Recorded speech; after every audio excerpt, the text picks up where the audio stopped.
నూలు నూలులో శతాబ్దాల గౌరవం, పట్టు పరంపరకు ప్రతీక, సంప్రదాయానికి శాశ్వత చిరునామా సఖీ.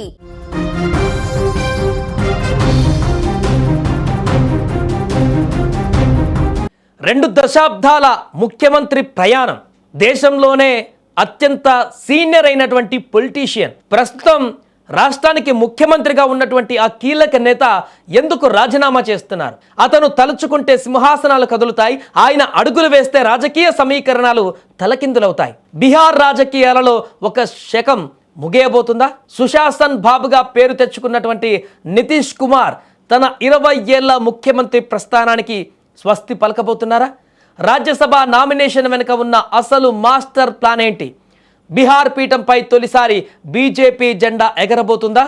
గంట గంటకు మారుతున్న బీహార్ రాజకీయ పరిణామాలు ఇప్పుడు దేశవ్యాప్తంగా ఉత్కంఠ రేపుతున్నాయి. బీహార్ ముఖ్యమంత్రి నితీష్ కుమార్ రాజ్యసభకు వెళ్తున్నారనే వార్త ఇప్పుడు దేశవ్యాప్తంగా సంచలనంగా మారింది. ఇవాళ ఆయన రాజ్యసభ సభ్యత్వం కోసం నామినేషన్ దాఖలు చేయనున్నట్లుగా తెలుస్తోంది. ఈ ప్రక్రియలో కేంద్ర హోంమంత్రి అమిత్ షా కూడా పాట్నాలో ఉండటం రాజకీయంగా ప్రాధాన్యత సంతరించుకుంది.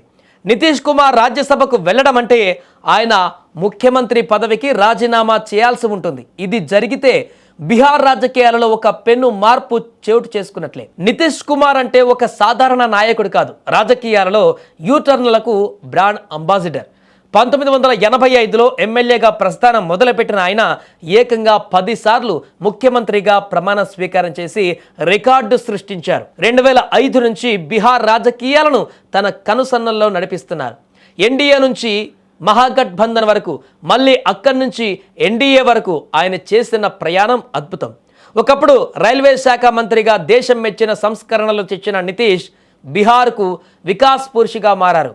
అయితే మారుతున్న రాజకీయ పరిస్థితుల దృష్ట్యా ఇప్పుడు ఆయన జాతీయ రాజకీయాల వైపు అడుగులు వేస్తున్నట్లుగా కనిపిస్తోంది.